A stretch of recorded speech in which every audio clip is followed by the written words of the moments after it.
கைரேசி நேயர்களுக்கு வணக்கம். நான் உங்கள் பவித்ரா சிவகுமார். மடப்புறம் காவலாளி அஜித்குமார் இவர் உயிரிழந்த அந்த வழக்குல யாரை முக்கியமா கைது செய்யணும் அப்படின்னு கடந்த 8 மாதங்களா நம்ம பேசிட்டு இருக்கோமோ அந்த ஒரு நபர், அதாவது நிகிதா அவர்கள் அந்த வழக்குல இருந்து விடுவிக்கப்பட்டிருக்காங்க. இதை நீதிமன்றமே விடுவித்து உத்தரவு பிறப்பிட்டிருக்காங்க. எப்படி நடந்துச்சு இந்த விஷயம், இதோட பின்னணி என்ன அப்படின்னு தான் இந்த காணொலியில பார்க்க போறோம். ஸோ இன்னைக்கு இந்த வழக்கு சம்பந்தப்பட்ட வரைக்கும் இது க்ளோஸ் பண்ணியிருக்கோம். நம்ம நான் எழுதி அக்செப்டன்ஸ் எழுதி கொடுத்துட்டு வந்திருக்கோம்.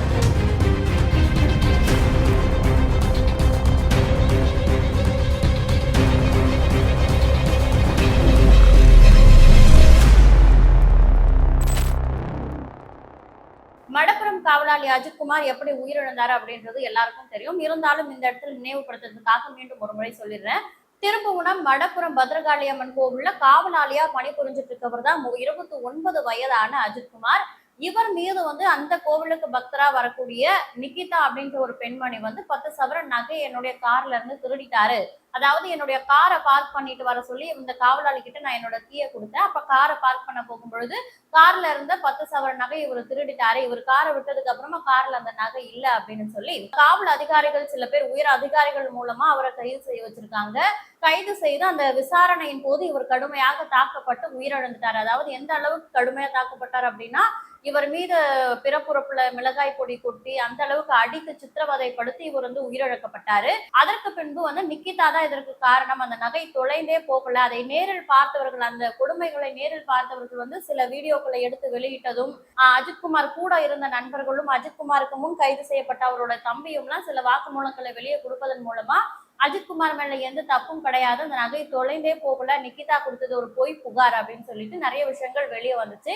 இது குறித்த விசாரணையும் நடந்துட்டே இருந்தது. அதாவது அஜித்குமார் கொலை வழக்குல தொடர்புடைய அந்த காவலாளிகள் சில பேர் தனிப்படையை கொண்ட 5 காவலாளிகள் உட்பட 6 பேரை கைது செய்திருந்தாங்க. இந்த பிரச்சனை பூதாகரமா வெடிச்ச போது, அதாவது அஜித்குமார் சாவறதுக்கு உடந்தையா இருந்தது, அவரை சாவடித்ததே காவல்துறை தான் அப்படின்னும் பொழுது அதே காவல்துறை எப்படி சம்பந்தப்பட்டவங்களுக்கு சரியான தண்டனையை வழங்குவாங்க அப்படின்னு சொல்லிட்டு இந்த வழக்கை சிபிஐக்கு மாற்ற வேண்டும் என்று எதிர்கட்சிகள் தரப்பிலும் பொதுமக்கள் தரப்பிலும் பல சமூக ஆர்வலர்கள் தரப்பிலும் பல கோரிக்கைகள் வைக்கப்பட்டதை தொடர்ந்து நம்முடைய உயர்நீதிமன்றம் இந்த வழக்கை சிபிஐக்கு மாற்றி உத்தரவிட்டிருந்தாங்க. சிபிஐல இந்த வழக்கு விசாரணை நடந்துட்டே இருந்தது. கைது செய்யப்பட்ட இந்த 6 பேர் மீதும் கொலை வழக்கு சுமத்தப்பட்டு இவங்க மதுரை மத்திய சிறையில் அடைக்கப்பட்டாங்க. அதையும் தாண்டி அஜித்குமார் கொல்லப்பட்டப்போ மானாமதுரை காவல்துறை துணை கண்காணிப்பாளரா இருந்த சண்முக சுந்தரம், திருப்புவனம் காவல் ஆய்வாளர் ரமேஷ்குமார், உதவி ஆய்வாளர் சிவகுமார், தலைமை காவலர் இளையராஜா ஆகியோருடைய 4 பேர்களும் இந்த வழக்குல சேர்க்கப்பட்டிருந்தது. இப்படி அப்பத்துல இருந்து இப்ப வரைக்கும் இந்த வழக்கு விசாரணையிலே போய்கிட்டு இருந்த சூழல்ல கடந்த மார்ச் 4ஆம் தேதி நிகிதா அவர்கள் நேரில் ஆஜராகணும் அப்படின்னு சொல்லிட்டு மதுரை குற்றவியல் நீதிமன்றத்தின் நீதிபதி அசன் முகமது அவர்கள் ஒரு உத்தரவு பிறப்பிக்கிறாரு. அந்த உத்தரவின் அடிப்படையில நிகிதா அவர்கள் மார்ச் 4ஆம் தேதி மதுரை நீதிமன்றத்தில் ஆஜராகும் பொழுது நீதிபதி என்ன சொல்றாங்க, நீதிபதி முன்னாடி சிபிஐ என்ன சொல்றாங்க அப்படின்னு பாத்தீங்கன்னா, இவங்க ஒரு புகார் கொடுத்திருந்தாங்க, 10 சவரன் நகை தொலைந்து போன அந்த புகார்ல எங்களுக்கு எந்த முகாந்திரமும் எந்த ஒரு ஆதாரமுமே கிடைக்கல, ஆதாரம் கிடைக்காததுனால இந்த வழக்கை நாங்க முடிச்சுக்க விரும்புறோம் அப்படின்னு சொல்லிட்டு சிபிஐ சொல்றாங்க. எப்படின்னா, பவாரியா கும்பலே கொள்ளையடித்துட்டு போன அந்த நகைகளை கூட கண்டுபிடிக்கக்கூடிய நம்முடைய தமிழக காவல்துறையால எவ்வளவு வழக்குகளை நுணுக்கமா துரிதமா செயல்படக்கூடிய சிபிஐ அதிகாரிகளால மதுரையில காணாம போன அந்த ஒரு நகை 10 சவரன் நகையை கண்டுபிடிக்க முடியலன்னு சொல்லிட்டு சிபிஐ அதிகாரிகள் நீதிமன்றத்துல சொல்றாங்க, இதுல எங்களுக்கு எந்த ஆதாரமுமே கிடைக்கல, நாங்க இதை முடிச்சுக்கிறோம் அப்படின்னு சொன்னாங்களாம். அதை கேட்ட அசன் முகமது நீதிபதி அவர்கள் நிகிதா கிட்ட கேட்டிருக்காங்க, என்னமா இந்த மாதிரி சிபிஐ அதிகாரிகள் எந்த ஆதாரமும் கிடைக்கலன்னு சொல்றாங்களே, அதனால நீங்க முடிச்சுக்க விரும்புறீங்களா அப்படின்னு கேட்டதுக்கு நிகிதா அவர்களும் ஆமா நானும் முடிச்சுக்க விரும்புறேன் அப்படின்னு சொல்லியிருக்காங்க. அதை கேட்ட நீதிபதி, இதை வாயால சொன்னா மட்டும் பத்தாது, இதற்கு எழுத்துப்பூர்வமாக ஒரு கடிதம் எழுதி அதை நீங்க நீதிமன்றத்துல சப்மிட் பண்ணுங்க அப்படின்னு சொல்லியிருக்காரு. இதை கேட்ட நிகிதா அவர்களும் ஒரு எழுத்துப்பூர்வமா ஒரு கடிதம் எழுதி அதை நீதிபதி கிட்ட இன்று மார்ச் 9ஆம் தேதியான இன்று சப்மிட் பண்ணிருக்காங்க. இதன் அடிப்படையில நிகிதாவை இந்த புகார்ல இருந்து வெளியிட்டு இருக்காங்க.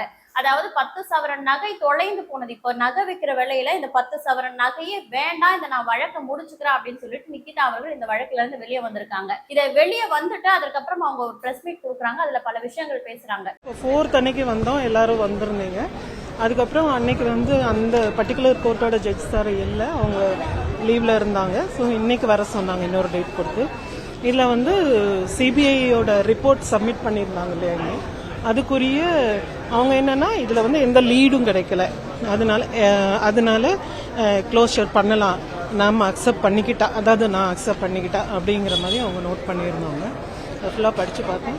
ஸோ அவங்களோட ஃபுல் எஃபர்ட்ஸும் இதில் போட்டாங்கன்றது நல்லாவே தெரியும். 100% எஃபர்ட் வந்து சிபிஐ போட்டாங்க. நிறைய வந்து அவங்க நான் பர்சனலாகவே கேட்டுட்டு ஒரு நகை அடகு கடையில் கூட அவங்க ஃபுல்லாக செக் பண்ணியிருக்காங்க, பக்கத்து ஊர்களில் கூட. ஸோ இது வந்து ஏன் கிடைக்கல அப்படிங்கிறது அவங்களுக்கும் தெரியல, நமக்கும் தெரியல. ஏன்னா அந்த பார்க்கிங் ஏரியாவில் கேமராஸ் இல்லை, எங்கே இது பண்ணாங்களோ. ஸோ தேர்ஸ் நோ லீடுன்னு சொல்லி இது பண்ணியிருக்காங்க. ஆனால் புகார் வந்து உண்மைதான், நகை தொலைஞ்சது உண்மைதாங்கிறது கண்டிப்பாக தெரியுது. ஸோ இதை வந்து க்ளோஷருக்காக நம்ம வந்து அக்செப்ட் பண்ணிக்கிறீங்களா என்ன, இல்லை வழக்கு நடத்தணுமான்னு கேட்டாங்க. So there are totally 2 reasons. எனக்கு வந்து ஒன்று, அவங்க யார் மேலே நம்ம கம்ப்ளைண்ட் சந்தேகப்பட்டு கொடுக்குறோமோ அவங்க இறந்துட்டாங்க. ஸோ இந்த வழக்கு நடத்தி திரும்ப அந்த நகையே கிடைச்சாலுமே நம்ம அதை போடக்கூடிய ஒரு வேதனையான சூழ்நிலை தான் நிறைய நடந்துட்டனால அந்த ஒரு இது இல்லை. ஸோ இன்னொன்று வந்து நான் வயசான அம்மாவை வச்சுட்டு வேலைக்கு போயிட்டுருக்கேன். இதில் நம்ம கோர்ட்டுக்கு அலைஞ்சிட்டே இருக்கிற சூழ்நிலையும் பர்சனலாக இல்லை. அதனால வந்து க்ளோஸ் பண்ணிக்கோங்கன்னு சொல்லிட்டேன். இந்த 8.5 மாத காலமாக வந்து உண்மையாக இது எப்படியும் கிடச்சிரும், இப்போ கிடச்சிரும், அப்போ கிடச்சிரும்னு ஒரு டைமும் அவங்க கூப்பிடும் போதெல்லாம் நம்ம எதிர்பார்த்து தான் போனோம். ஆனால் இந்த இது சொல்லுவாங்கள்ல, மகாபாரத யுத்தத்தில் வந்து பீஷ்மர் அம்பு படுக்கையில் இருந்தாருன்ற மாதிரி அதாவது நம்ம எதிர்பார்க்காத இடங்கள்ல எல்லாம் இருந்து நமக்கு நிறைய தாக்கங்கள் வந்தது. நிறையவே சோஷியல் லைஃப்லையும் டெய்லி லைஃப்லையும் நிறையவே நான் அஃபெக்ட் ஆக தான் செஞ்சேன். ஸோ இன்னைக்கு வந்து இந்த வழக்கை சம்மந்தப்படுத்த வரைக்கும் இது வந்து க்ளோஸ் பண்ணியிருக்கோன்னு நம்ம வந்து நான் அக்செப்டன்ஸ் எழுதி கொடுத்துட்டு வந்திருக்கேன். ரிட்டனாக கொடுக்க சொன்னாங்க. நான் ஃபர்ஸ்ட் ஓரலாக கேட்டாங்க, ஃபோர்ஸ் பண்ணாங்களான்றதையும் ஜட்ஜ் சார் கேட்டாங்க. யாராவது உங்களை ஃபோர்ஸ் பண்ணாங்களா இதை க்ளோஸ் பண்ணுறதுக்குன்னு கேட்டாங்க. இல்லை சார், என்னோட விருப்பத்தில் தான் நான் க்ளோஸ் பண்ணுறேன் அப்படின்னா நீங்கள் ரிட்டன் ஸ்டேட்மெண்ட் எழுதி கொடுங்கன்னாங்க. ஸோ பக்கத்தில் ஆஃபீஸ் ரூமில் போய் ரிட்டன் ஸ்டேட்மெண்ட் வந்து எழுதி கொடுத்தோம். இதில் எனக்கு வந்து ஞாபகம் வருது என்னென்னா, நம்ம வந்து இந்த மகாபாரத யுத்தத்தில் வந்து அபிமன்யு அவர்கள் வந்து உள்ளே போவாங்க சக்கர வியூகத்தில், ஆனால் அவருக்கு வெளியே வர தெரியாது. அதுக்காக அவரோட தர்மம் பொய்ன்னு அர்த்தம் கிடையாது. அதுதான் நான் உணர்றேன் இந்த டைம். என்னன்னா இதனால ஒரு உயிரே போயிருக்கு. அந்த உயிர் போனதுக்கு அப்புறம் அந்த நகையை கண்டுபிடிச்சு நான் போட்டேன்னா அது எனக்கு வந்து ஒரு திருப்தியான விஷயமா இருக்காது. அப்படியேப்பட்ட நகை எனக்கு தேவை கிடையாது. அப்படி உண்மையிலே எனக்கு அந்த 10 சவரன் நகை கூட முக்கியம் கிடையாது, ஒரு உயிரே போயிடுச்சு அப்படின்னு உண்மையிலே நீங்க நினைக்கிறவங்களா இருந்தா எதற்கு அப்படி ஒரு புகாரை வந்து அந்த ஏழை இளைஞர் மீது கொடுத்து இப்ப அவர் உயிரோடவே இல்லை? இது எவ்வளவு பெரிய விஷயம். இப்ப நீங்க வந்து புகாரை வாபஸ் பெற்றுட்டீங்க, சிபிஐ வந்து தங்களுடைய கையாலாகாத தனத்தை ஒத்துக்கொண்டாங்க நீதிமன்றத்துல. இதெல்லாம் செய்யறதன் மூலமா அந்த போன உயிர் வந்து திருப்பி வருமா அப்படின்ற ஒரு கேள்வி வருது. அதையும் தாண்டி கமெண்ட்ல நிறைய பேர் போடக்கூடிய விஷயம் என்னன்னா, அந்த நகை காணாம போயிருந்தா தானே அதை கண்டுபிடிக்க முடியும். காணாமல் போகாத நகை வந்து எப்படி சிபிஐ அதிகாரிகளால கூட கண்டுபிடிக்க முடியும்? அதனாலதான் அவங்க எந்த ஒரு ஆதாரமும் இல்லைன்னு சொல்லியிருக்காங்க. இப்போ இவங்க வந்து கண்டுபிடிக்க முடியலன்ட்டாங்க, நிக்கிதா வழக்கை வாபஸ் வாங்குறேன்னு சொல்லிட்டாங்க. ஆனா ஒரு உயிர் போச்சுல, அதற்கு என்ன ஒரு நியாயம், என்ன ஒரு தர்மம் அந்த உயிருக்கு இருக்கு அப்படின்னு சொல்லிட்டு நீதிபதிகள் அதற்கு ஏதாவது இழப்பீடு கொடுக்கணும். நிக்கிதா, நீங்க உங்க தரப்புல இருந்து ஒரு பொய் புகார் கொடுத்ததுனால இப்படி ஒரு இழப்பீடு கொடுக்கணும். பொய் புகார்ன்றதை கூட அந்த இடத்துல அவங்க பதிவு செய்யாம விட்டது வந்து ரொம்ப வருந்தத்தக்க ஒரு விஷயமா பார்க்கப்படுது. என்னமோ வெளியே வந்த அந்த நிக்கிதா அவர்கள் பேசும் பொழுது ஒரு தியாகி மாதிரி மகாபாரத கதையெல்லாம் அவங்க வந்து அடிக்கோடிட்டு காட்டி பேசுறதெல்லாம் ஏத்துக்கவே முடியாத விஷயமா இருக்கு. மகாபாரதத்துல வந்து அபிமன்யு வந்து சக்கர வியூகத்துக்குள்ள மாட்டிப்பாரா, அதுல இருந்து எப்படி வெளியே வர்றதுன்னு அவருக்கு தெரியாதான்.